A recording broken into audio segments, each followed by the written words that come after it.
आप सभी को पंकज भट्ट का नमस्कार। मेरे प्रिय छात्रों, आज मैं आपके लिए गणित विषय का भाग 2 लेकर आया हूं, जिसमें मैंने बोर्ड परीक्षा के महत्वपूर्ण सवालों को बिल्कुल आसान टेक्निक से समझाया है और आप इस टेक्निक का उपयोग कर गणित के अन्य सवालों को कर सकते हो और 100% कर सकते हो।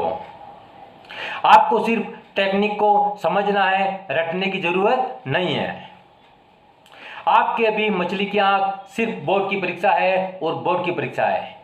बस आप अपनी बोर्ड की परीक्षा में जुट जाइए, 5 दिन के लिए सारे कामों को छोड़ दीजिए, फिर देखिए आपके अच्छे नंबर कैसे नहीं आते हैं।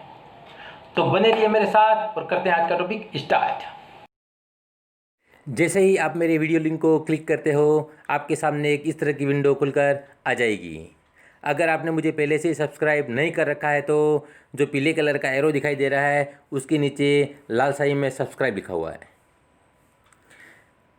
आपको सिर्फ वहाँ पर एक बार क्लिक करना है और जो लाल शाही में सब्सक्राइब लिखा हुआ है वह काला हो जाएगा और आप मेरे एक अच्छे मित्र बन जाओगे।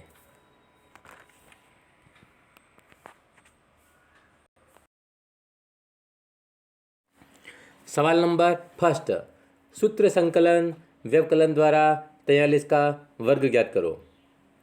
यह मेरे प्रिय छात्रों, हमें 43 का वर्ग ज्ञात करना है तो सबसे पहले हमें 43 के 2 टुकड़े करने पड़ेंगे, जिसमें एक टुकड़ा होगा उसमें राउंड फिगर में संख्या लिखी होगी, जैसे कि 40। 40 को राउंड फिगर में लिखा है अर्थात उसके लास्ट में क्या है, 0। 0 + 3 43 हो गया। अब हमें क्या करना है, जो बीच की संख्या 40 है उसे छोड़ देना है, वो एक 43 को लेना है और एक 3 को लेना है।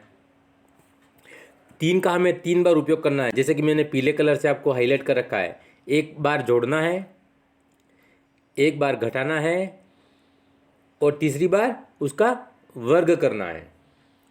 तो हमने पहले देख लीजिए 43 + 3 कर दिया, फिर 43 - 3 कर दिया, फिर +3 का वर्ग कर दिया। अतः 3 को हमें 3 बार उपयोग किया। फिर 43 + 3 46 हो गया नीचे, और 43 - 3 40 हो गया। फिर प्लस का निशान आ गया, फिर 3 का वर्ग अर्थात 3 को 2 बार लिखना है, हमने 3 × 3 2 बार लिख दिया। जब भी हम कोष्टक को हल करते हैं और उनके बीच में कोई निशान नहीं होता है तो हम गुणा का निशान लगाते हैं, जैसे कि 46 × 40 किया है, वहाँ पे कोष्टक को हमने हल कर दिया तो हमने गुणा का निशान लगा दिया। अब हमारे पास है गुणा और जोड़, हमारे पास 2 निशान है यहाँ पर। तो मेरे छात्रों यहाँ पे ध्यान रखना, हमें सबसे पहले भाग को हल करना है, फिर गुणा को और फिर जोड़ और बाकी को। तो यहाँ पे भाग तो है नहीं, तो हमें सबसे पहले गुणा को हल करना पड़ेगा। तो 46 × 40 किया तो हमारे पास आगे 1840। अब उधर से भी गुणा, 3 × 3 9 हो गए। अब हमारा गुणे का काम कंप्लीट हो गया। अब हमारे पास बचा है जोड़, तो हमने 1840 + 9 कर दिया, 1800 × 50 हमारा उत्तर आ गया। तो साथियों, इस तरह से हम 43 का वर्ग आसान विधि से निकाल सकते हैं।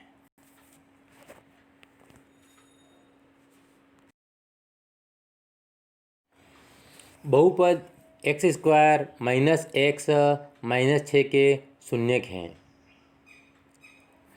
मैंने यहाँ पे नीचे 2 बॉक्स बना रखे हैं, एक बॉक्स ग्रीन कलर का है और एक बॉक्स रेड कलर का है। रेड कलर का जो बॉक्स है वह मैंने सिर्फ आपके समझाने के लिए बनाया है, ताकि आप बहुपद को कैसे हल करते हैं आसान तरीके से समझ जाएं। रेड कलर का बॉक्स आपको परीक्षा में नहीं बनाना है, आपको सिर्फ ग्रीन कलर का ही बनाना है। x² - x - 6 यह हमारा सवाल है। बीच में देखिए x है, उसके साथ कोई संख्या नहीं लिखी हुई है, तो हम बीच में 1 कर सकते हैं, 1x। सभी बहुपद में ऐसा ही होता है, 1x कर दिया तो भी उसके मान में कोई फर्क नहीं पड़ा। अब हमें देखो x जो है वो किसका है, माइनस का, और 6 है वो किसके, माइनस के। अब हमें ऐसी 2 संख्याएं ढूंढनी हैं जिनका जोड़ या बाकी करें तो हमें -1 उत्तर आ जाए, तथा उन्हीं संख्याओं का गुणा करें तो -6 आ जाए। मेरे प्रिय छात्रों, इतना ध्यान रखना कि जो बीच की संख्या है x के साथ में आती है, जैसे कि -1, वो संख्या हमें जोड़ और बाकी करके लानी है, और जो अंत में संख्या आती है जैसे कि -6 है, वो संख्या हमें गुणा करके लानी है। अब हमने दो संख्या अपने दिमाग से ले ली, -3 + 2, माइनस प्लस क्या हो गया, माइनस हो गया, तो माइनस का माइनस और 3 में से 2 गए, 1 लिख दिया। चिन्ह हमेशा बड़ी संख्या के साथ वाला, बड़ी संख्या कौन है, 3, तो 3 के साथ माइनस का निशान है, इसलिए हमने -1 कर दिया। अब बारी है -6 की, उसी संख्या का हमने वापस गुणा कर दिया, -3 × 2 -6 हो गया। वापस हम उसे अपने सवाल के अंदर x के मान में रख देते हैं उसे, तो हमारा मान हो गया x² - 3x + 2x - 6। अब हम दो का जोड़ा बना देंगे और उनका कॉमन ले लेंगे, जैसे कि हमने जोड़ा बना दिया x² - 3 का और 2x - 6 का। अब हमने x² - 3 में से एक कॉमन ले लिया, x कॉमन ले लिया, तो हमारे पास क्या बचा, ऊपर x² अर्थात 2x हैं, उसमें से एक x बचा, और उधर 3x में से x कट गया, बचा 3, हमने कोष्टक बंद कर दिया। फिर प्लस 2 कॉमन ले लिया, 2 से 2 ऊपर कट गया सीधा, हमारे पास क्या बचा, x। अब 2 की टेबल में कितनी बार बोलें कि 6 आ जाएंगे, तो 2 तिया 6, तो हमने 6 को डिवाइड कर दिया 2 से, तो हमारा उत्तर क्या आ गया, 3। और किसके उत्तर आंसर है, ये माइनस के 3 है, इतना ध्यान रखना। अब फिर हमारे पास दोनों तरफ कॉमन है, देखो x - 3 x - 3 दोनों कोष्टक में कॉमन आ गए, तो इन दोनों में से हमें सिर्फ एक ही x - 3 लेना है, हमने नीचे लिख दिया x - 3, और जो बचा वो x + 2 जो हमने कॉमन लिया था वो बचा, उसी कोष्टक में हमने बंद कर दिया। अब शून्य 0 रखने पर जो हमारा जो ऊपर मान आया है x - 3 और x + 2, उसमें शून्य 0 रखने पर बराबर करके, तो हमने बराबर करके नीचे 0 लगा दिया। अब जैसे ही बराबर करके हम 0 लगाते हैं, तो बराबर की इधर वाली जितनी भी संख्या होती हैं उनके चिन्ह क्या होते हैं, बदल जाते हैं। जैसे कि x - 3 है, तो हमें क्या लिख देना है, x = +3। किसी भी संख्या के आगे अगर चिन्ह नहीं है तो वह क्या हो जाएगा, प्लस का कहलाएगा। यहाँ पे प्लस लिखने की ज़रूरत नहीं है। तो x - 3 है, तो x + 3 हो गया हमारा, समझो, तो x = 3 उत्तर आ गया। अब x + 2 है, तो प्लस का 2 है, तो उत्तर हमारा किसका हो जाएगा, माइनस का। इस तरह हमारे पास x के 2 मान हो गए, एक तो 3 हो गया और एक -2। यही हमारा उत्तर है।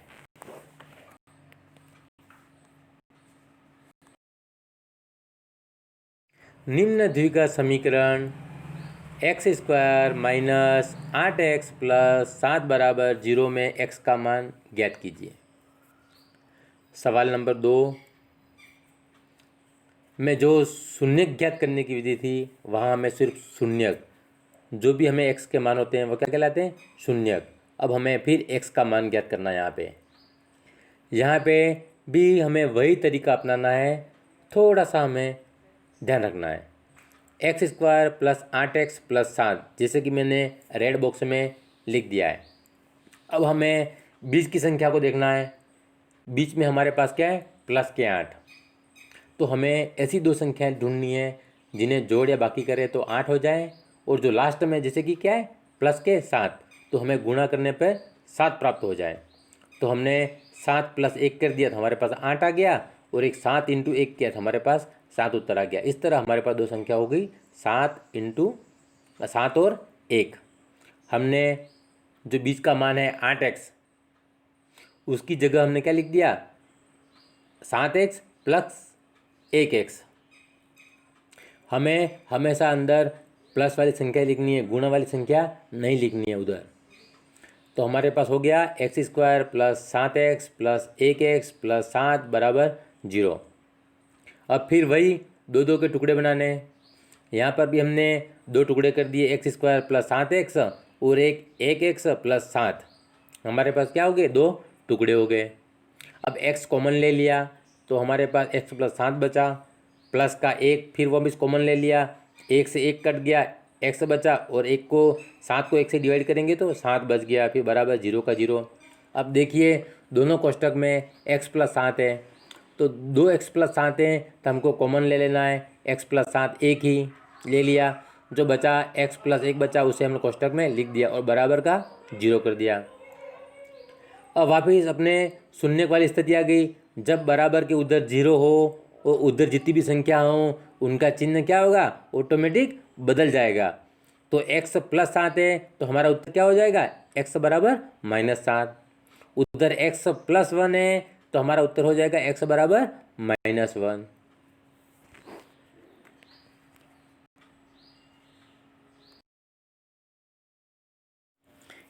एक पासे को फेंकने पर सम अंक आने की प्रायिकता ज्ञात कीजिए। मेरे प्रिय छात्रों, प्रायिकता का टॉपिक बहुत ही महत्वपूर्ण है और बहुत सरल है, आपको इसमें से पूरे अंक आ जाएंगे। जैसे कि आपने पासा देखा होगा कि पासे को जब भी हम इधर इधर घुमा के देखते हैं तो उसमें टोटल 6 अंक होते हैं, 1 2 3 4 5 6। कभी भी आप पासे को फेंकेंगे तो उसमें से हमें सिर्फ एक अंक दिखाई देगा। ऐसा नहीं होगा साथ में 1 और 2 दिखाई दें या 3 और 4 दिखाई दे, ऐसा नहीं होगा, हमें सिर्फ एक अंक ही दिखाई देगा। जैसे कि या तो 1 दिखाई देगा या 2 दिखाई देगा या 3 दिखाई देगा या 4 या 5 या 6। अब हम पासे को, हमारे पास 6 अंक हैं तो हम पासे को 6 बार फेंकेंगे तो उसमें से 3 बार हमारे पास सम संख्या आ सकती हैं। वो सम अंक कौन कौन से हो सकते हैं, जैसे कि 2 4 और 6। सम संख्या उसे कहते हैं जिसमें 2 का भाग चला जाता है। तो 2 4 और 6 क्या हो गया, सम संख्या हो गया, क्योंकि इनमें 2 का भाग जाता है। और अगर आपको परीक्षा में विषम संख्या पूछे तो 2 4 6 को छोड़ देना है और विषम संख्या ले लेनी है 1 3 और 5, क्योंकि पासे में इतने ही अंक होते हैं, 6 अंक। तो इसमें विषम संख्या कौन सी होगी, 1 3 और 5। यहाँ हमें सम अंक पूछा है तो हमने सम अंक ले लिया, 2 4 और 6, कितनी संख्या होगी, 3। मेरा भाग फर्स्ट प्रायिकता का आप अवश्य देखिए, जिसमें मैंने सूत्र वगैरह लिख दिया। यहाँ मैं सूत्र नहीं लिख रहा हूँ, सीधा आपको समझा रहा हूँ। अब हमारे पास अनुकूल परिस्थितियाँ कितनी हैं, 3, तो ऊपर हमने 3 लिख दी। और नीचे कुल कितनी बार पासे को फेंकेंगे तो 6, तो हमारे पास कुल परिस्थितियाँ कितनी होगी, 6। तो हमारे पास हो गया 3/6। इसे हमने 3 को 3 से काट दिया एक बार और 6 को 3 से काट दिया 2 बार, तो 1/2 हमारे पास उत्तर आ गया। मेरे प्रिय छात्रों, ऐसा मत करना कि 3 के टेबल से तुमने 6 काट दी सीधी नीचे ऊपर वाले 3 से, तो 3 एकम 3 और 3 दूनी 6, तो 2 उत्तर लिख दिया। उत्तर आपका गलत हो जाएगा, क्योंकि अगर नीचे संख्या काटते समय ध्यान रखना है, ऊपर छोटी संख्या है और नीचे बड़ी संख्या है तो उत्तर हर हमेशा बटे में ही आएगा। जैसे कि मैंने आपको यहाँ 3/6 को सोल्व किया है तो 1/2 आया है, और मैं दूसरी जगह सोल्व कर रहा हूँ, देखो सामने इधर रेड बॉक्स में 6/3 करते हैं तो उत्तर 2 आता है। अतः अपना डिफरेंस देख लेना, नहीं तो उत्तर आपका गलत हो जाएगा। यहाँ पे ऊपर छोटी संख्या है नीचे बड़ी संख्या है तो उत्तर हम हमेशा बटे में आएगा और 1/2 हमारा उत्तर हो गया।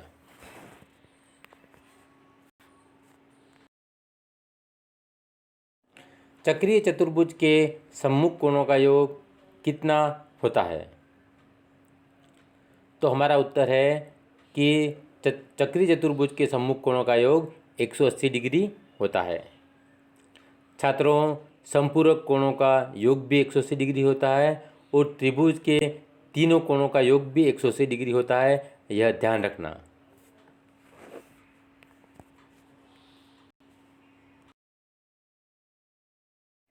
tan स्क्वायर 60 डिग्री का मान ज्ञात करो। हमें पता है कि tan 60 का मान कितना होता है, √3। अब हमें सवाल में दिया है tan स्क्वायर, तो हमें जो टेन 60 का मान है उसे भी स्क्वायर करना पड़ेगा। तो हमने √3 का क्या कर दिया, स्क्वायर कर दिया, अर्थात हमें √3 का वर्ग करना है। तो √3 को हमने 2 बार लिख दिया, √3 इंटू √3। अगर वहाँ हमारे पास घन होता तो हमको 3 बार लिखना पड़ता, यहाँ पे सिर्फ वर्ग है तो √3 इंटू √3। जब हम √3 इंटू √3 का गुणा करते हैं तो हमारे पास अंडर के चिन्ह हट जाते हैं और दोनों में से एक ही लिखते हैं सीधा। तो हमारे पास उत्तर क्या आ गया, 3 सीधा, क्योंकि आप 3 इंटू 3 कर दें तो कितने हो जाते हैं, 9, और 9 का वर्गमूल कितना होता, वापिस 3। तो हमारे पास 3 उत्तर है, बिल्कुल सही है।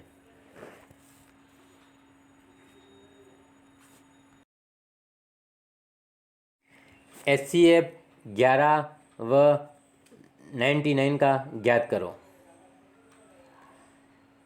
मेरा यह सवाल डिटेल में भाग फर्स्ट में है, जहाँ मैंने विस्तृत रूप से समझाया है। आपको मैं यहाँ शॉर्ट में बता देता हूँ। सिर्फ जब भी हमारे पास दो संख्या हैं, छोटी संख्या का अगर बड़ी संख्या में भाग चला जाता है तो जो छोटी संख्या होगी वह क्या कहलाएगी, HCF।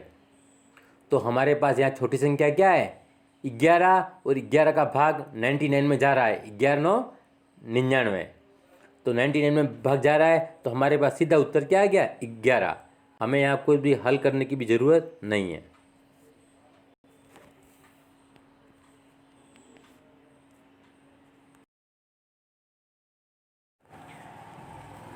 सवाल नंबर 8, इसे मैंने आपको भाग फर्स्ट में डिटेल समझा दिया है, ये वहाँ से चेक कर लेना। ये बहुत ही महत्वपूर्ण सवाल है, क्योंकि इस सवाल से आप सड़क सुरक्षा का काम भी कर सकते हो और सर्वांतर वाला काम भी कर सकते हो।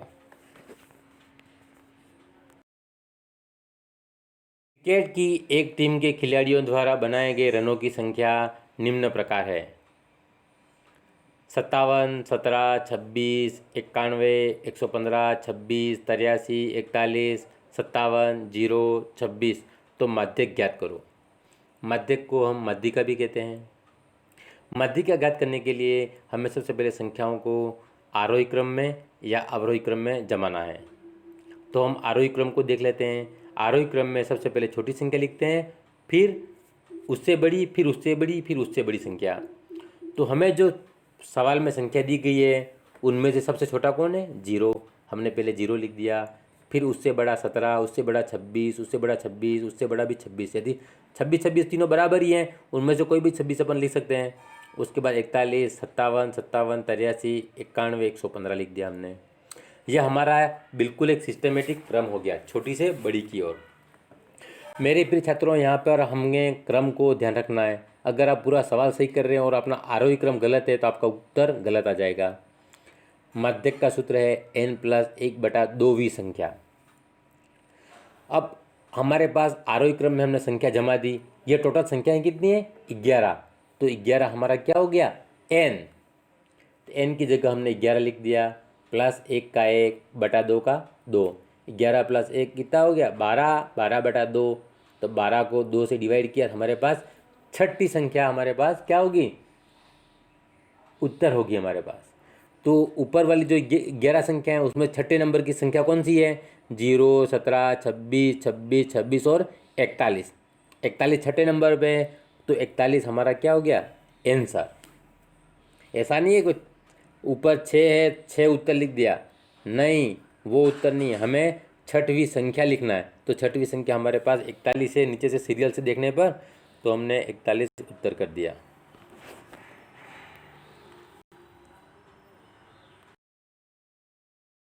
ड्राइविंग लाइसेंस बनाते समय आपकी उम्र कितनी होनी चाहिए। मेरे प्रिय छात्रों, ड्राइविंग लाइसेंस बनाते समय आपकी उम्र 18 वर्ष की होनी बहुत ज़रूरी है। अगर आप 18 वर्ष से कम उम्र के हैं और आप किसी गाड़ी को चला रहे हैं तो यह गैरकानूनी है। आपको जेल भी हो सकती है और जुर्माना भी भरना पड़ सकता है।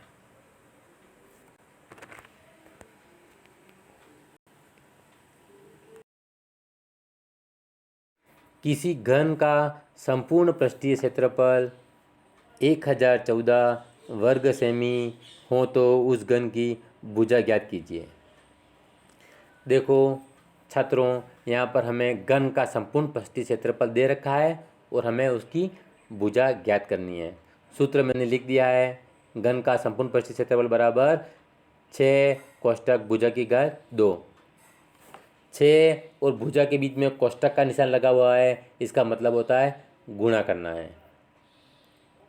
हमें गणित में सिर्फ संख्या के नीचे संख्या उतारनी है, इतना ध्यान रखना है। हमें जितने भी फॉर्मूले हैं उन्हें याद कर देना है। अगर आपके पास फॉर्मूले याद हैं तो आपको पूरे में से पूरे नंबर लाने से कोई नहीं रोक सकता। जैसे कि घन का संपूर्ण पृष्ठीय क्षेत्रफल हमें ऊपर दिया हुआ है, तो दिया हुआ है उसके नीचे हमने लिख दिया 1014 बराबर सूत्र का सूत्र लिख दिया 6।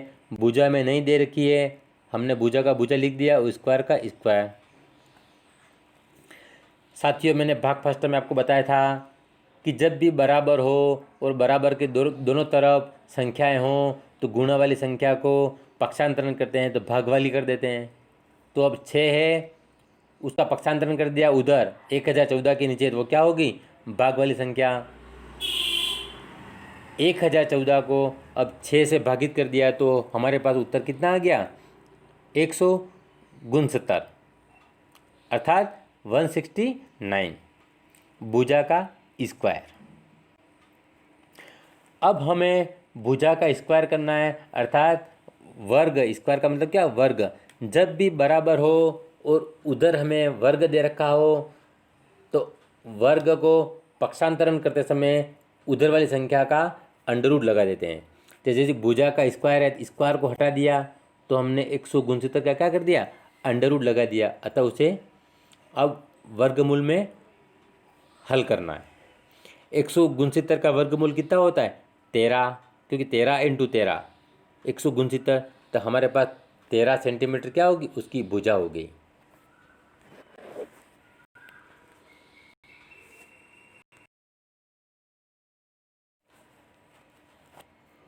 HCF 4 12 का 4 हो तो LCM ज्ञात करो।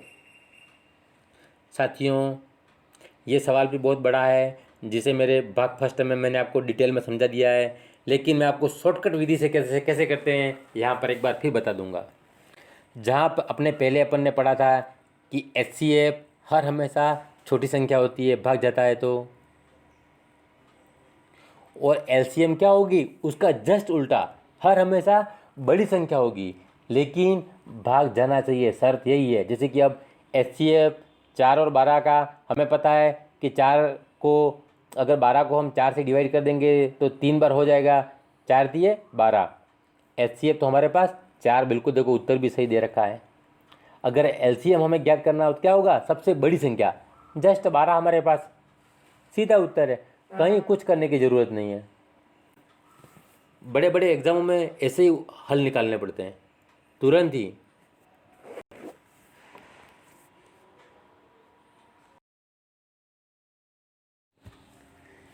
तीन साइन 60 डिग्री माइनस 4 साइन की घात 3 60 डिग्री का मान ज्ञात करो। मेरे प्रिय छात्रों, यहाँ सवाल में देखना, हमें कन्फ्यूजन करने के लिए दिया गया है।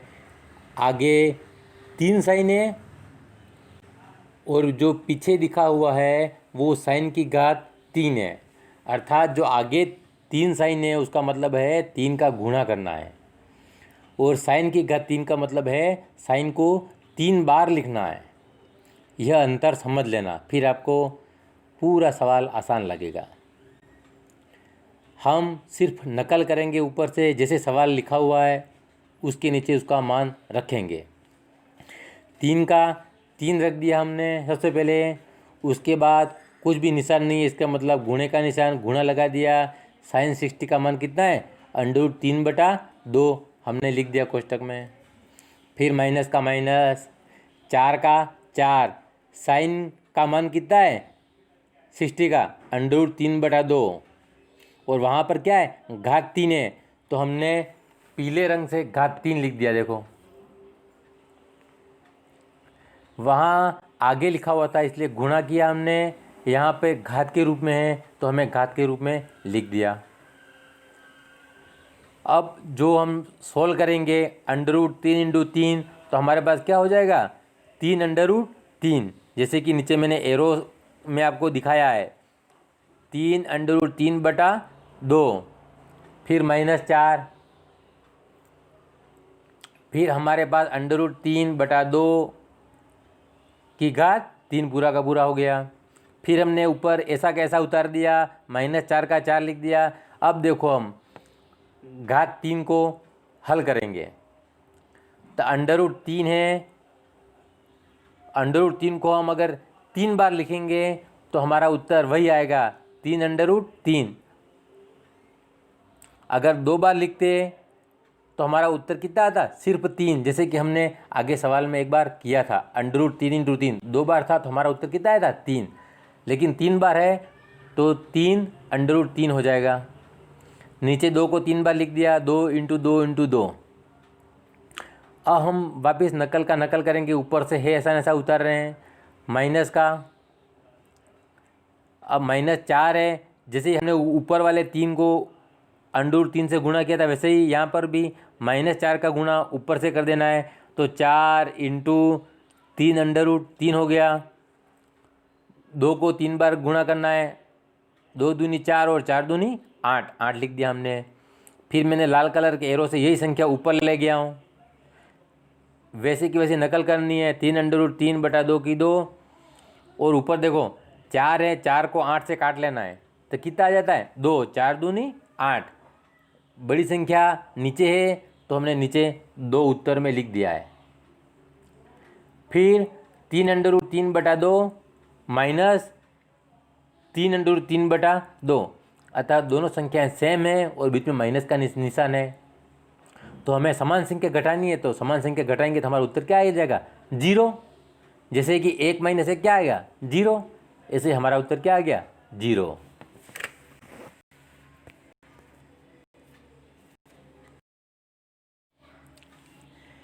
के किस मान के लिए समीकरण युग्म x + y - 4 = 0 व 2x + ky - 3 = 0 का कोई हल नहीं होगा।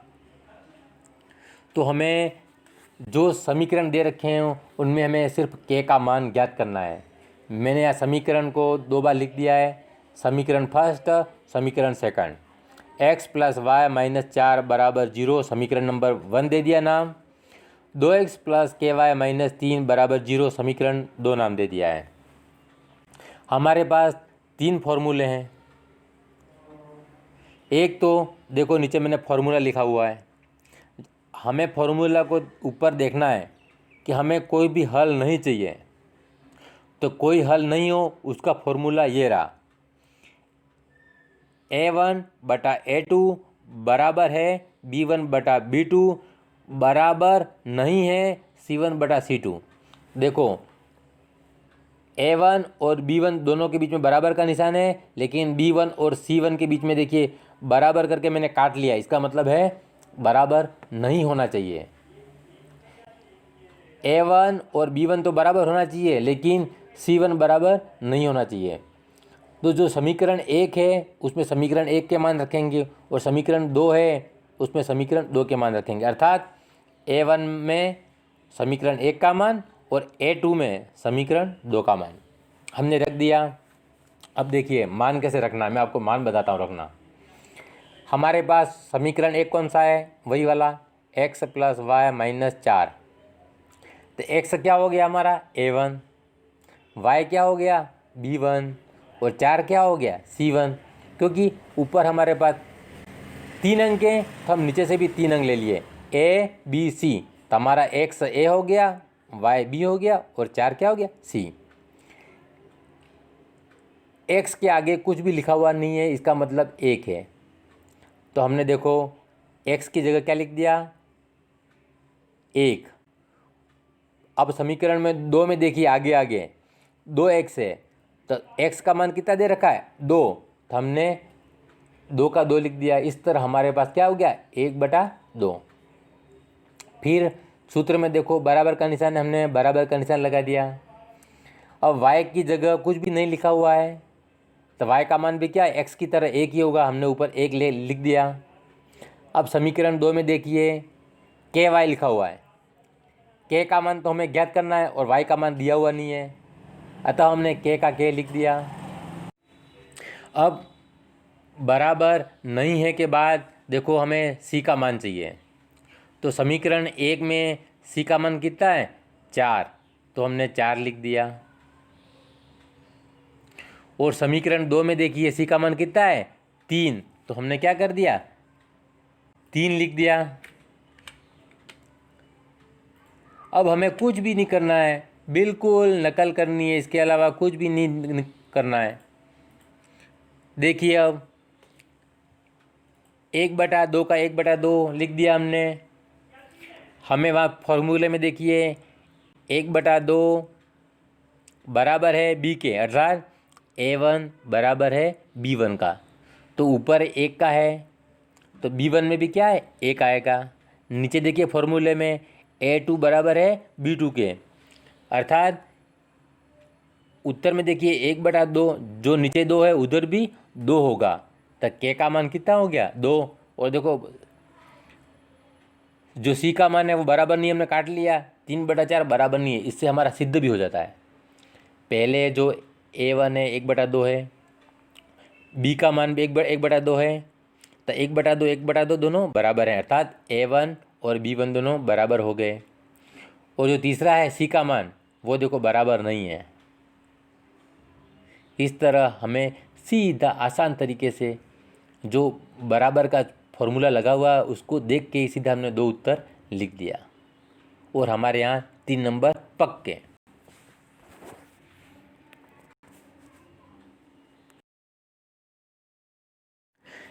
आकृति के अनुसार यदि कोण BAC बराबर 80 डिग्री हो तो कोण BCP का मान ज्ञात कीजिए। छात्रों, यहाँ पर एक आपको वृत्त के अंदर त्रिभुज दिख रहा है और साइड में एक स्पर्श रेखा खींची हुई है। हमें इस चित्र से देखने से यह मालूम पड़ रहा है कि हमारा जो कोण BAC है और BCP एक तरह के एकांतर कोण है, और हमें पता है एकांतर कोणों का योग बराबर होता है। अगर BAC बराबर 80 डिग्री है तो कोण BCP भी कितना होगा 80 डिग्री, क्योंकि यहाँ सीधा चित्र से हमको मालूम हो रहा है कि एकांतर कोणों का योग हर हमेशा बराबर होता है। तो हमारा उत्तर हो गया कोण BCP बराबर 80 डिग्री, सीधे के सीधे 3 नंबर।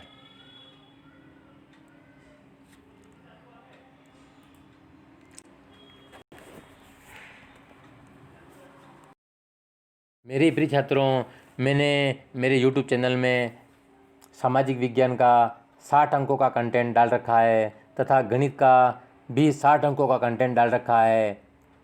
आप अच्छी तैयारी करिए और गणित का ऑनलाइन टेस्ट में अवश्य भाग लीजिए, लेकिन मेरे वीडियो को देखकर ही, नहीं तो आपके सारे उत्तर गलत हो जाएंगे। और अभी भी आपके पास समय बचा है, जी जान से मेहनत करिए और अच्छे अंकों से उत्तीर्ण हो जाइए। मुझे सब्सक्राइब अवश्य कर लें, क्योंकि आप जैसे मुझे सब्सक्राइब करोगे आपको मेरी प्लेलिस्ट वगैरह दिख जाएगी। आप वहाँ कक्षा 10 का अलग से मटेरियल पड़ा है, उसे आप खोल कर देख सकते हैं, सारे कंटेंट को अलग अलग। इसी के साथ धन्यवाद।